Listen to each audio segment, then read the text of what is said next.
wasallam. Pertanyaan yang kedua, Ustaz Adi, apa sih yang diwarisi oleh Rasulullah Sallallahu Alaihi Wasallam? Pertanyaan ini ternyata begitu dahsyat. Pertanyaan yang sangat luar biasa dari seorang murabbi ruhani, ya, yang kami itu betul-betul diserahkan oleh orang tua kami kepada beliau sebagai murabbi. Pertanyaan yang pertama yang harus dijawab oleh kita itu, umat Rasulullah SAW itu siapa? Apakah umat Rasul SAW yang orang Islam saja, yang beriman kepada Allah Subhanahu wa Ta'ala saja, atau semua selain orang Islam, selain yang beriman juga umat Rasulullah SAW? Ya. Ini menjadi penting, kenapa?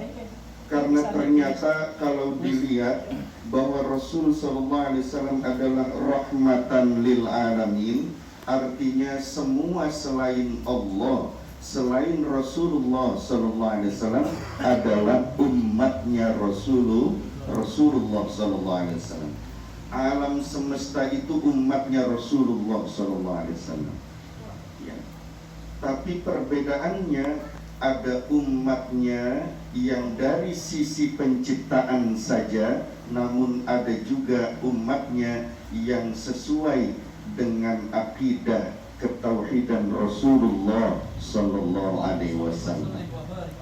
Yang bukan orang Islam, yang tidak beriman, akidahnya tidak sama dengan orang Islam, maka mereka tetap umat Rasul dari sisi penciptaan, tapi bukan umat Rasul Sallallahu Alaihi Wasallam dari sisi akidah. Bahkan binatang-binatang, hayawan-hayawan, tumbuhan-tumbuhan, semua juga umat Rasulullah Sallallahu Alaihi Wasallam.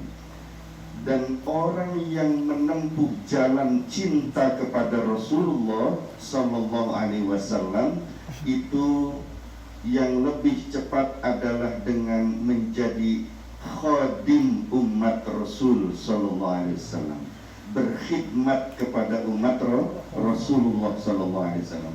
Maka ini mengambil contoh yang sangat baik dari raja yang ada di Arab Saudi, itu membahasakan dirinya dengan khadimul haramain. Khadim dua tanah haram, Mekah Madinah. Maka kita kalau ingin mulia di sisi Allah Subhanahu wa Ta'ala, jalur mendapatkan cinta Rasulullah Sallallahu Alaihi Wasallam adalah dengan cinta, perhatian, kasih sayang kepada umat Rasulullah Sallallahu Alaihi Wasallam. Mbah Hamid Pasuruan, ketika rumahnya itu kemasukan maling, pencuri, ya, dan ditangkap oleh santri-santrinya, Mbah Hamid melarang untuk memukulinya. Bahkan dihormati itu malingnya, pencurinya. Disediakan makanan, disediakan lauknya pakai telur dadar. Ketika itu Mbah Hamid bilang, mohon maaf, pada saat ini kami hanya bisa menyediakan telur dadar saja. Kalau kamu datangnya ke sini bilang dulu, maka saya akan sediakan yang lebih bagus lagi. Ya, bisa jadi saya akan potongkan hewan berupa kambing atau ayam minimal. Ya, karena kamu itu tamu saya, maka saya wajib untuk menghormatimu. Dengan adanya akhlak Mbah Hamid yang demikian, walaupun terhadap pencuri, ini merubah drastis hati dan pikiran pencuri yang dia itu langsung ingin menjadi santrinya Mbah Hamid. Ya. Artinya dengan akhlak yang demikian, kita bisa mengambil contoh orang-orang tua kita terdahulu, betapa luar biasanya di dalam mendidik umat, mengayomi umat, perhatian terhadap umat. Kita pun seharusnya demikian, insya Allah, khususnya pada diri kami sendiri. Yang kedua, pertanyaannya adalah apa sih yang diwarisi oleh baginda Rasul sallallahu alaihi wasallam? Pertanyaan ini jawabannya menurut beliau tidak ada di dalam kitab manapun juga. Ya, jadi kitabnya ya beliau sendiri. Dia Udin bertanya, siapa umat Rasul Ustadz Adi?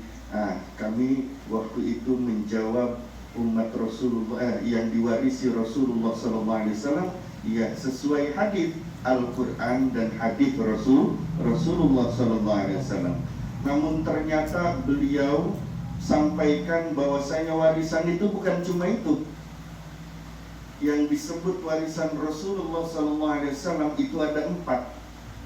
Al-Quran, hadis, yang ketiga adalah umat Rasulullah SAW, yang keempat adalah al-alamin, alam semesta, itu adalah umat Rasul sekaligus warisan Rasulullah SAW. Jadi kita ini diwarisi bukan cuma Al-Quran, hadis, tapi umat juga diwarisi, alam semesta juga menjadi warisan.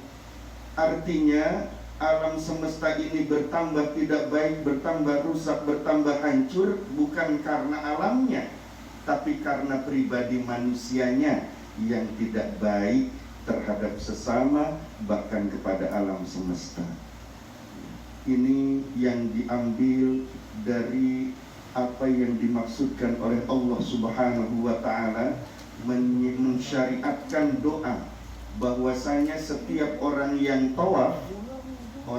tawaf itu bacaannya beda-beda, tapi yang tidak beda, yang selalu sama di tiap putaran sampai 7 putaran, itu hanya di rukun Hajar Aswad dengan pintu Ka'bah.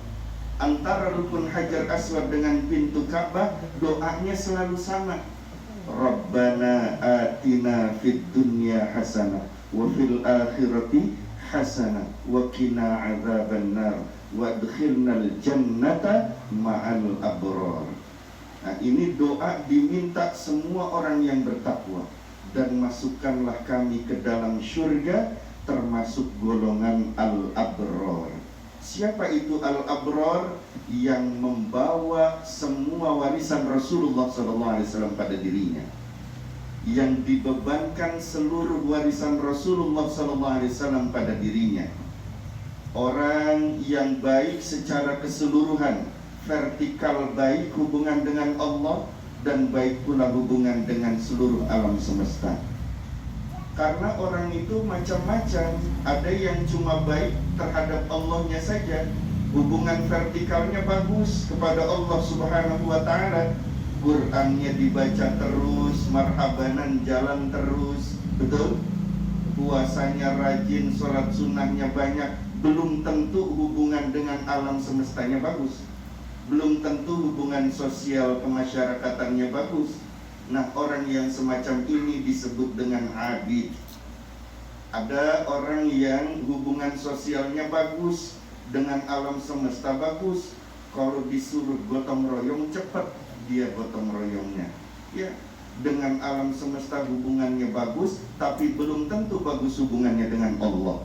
Sholat yang sunnahnya nggak dikerjain, yang fardu saja. Ya, puasa ya Ramadan saja, Senin Kamis enggak. Nah, ini orang yang semacam ini disebut min ahlil khair. Maka kalau kita ada yang meninggal itu, jenazah suka diisyhadkan. Isyhadnya itu dengan apa?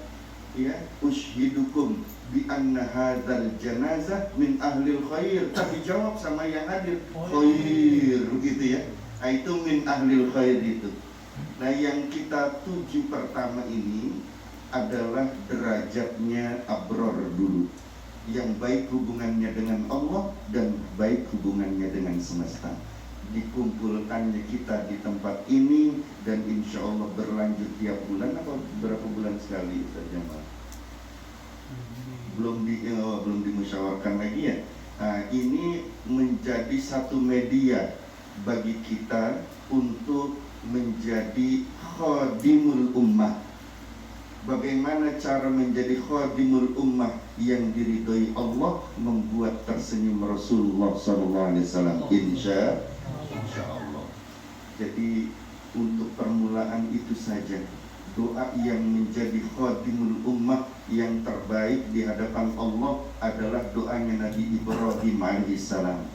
Dan ini kami dipesankan berulang-ulang kali oleh guru kami, oleh Syekhina Murabbi Ruhina Ki Haji Diyauddin bin Ki Burhanuddin, bacalah surah Ibrahim ayat 41. Kalau ceramah di mana-mana Ustaz Adi saya titip itu.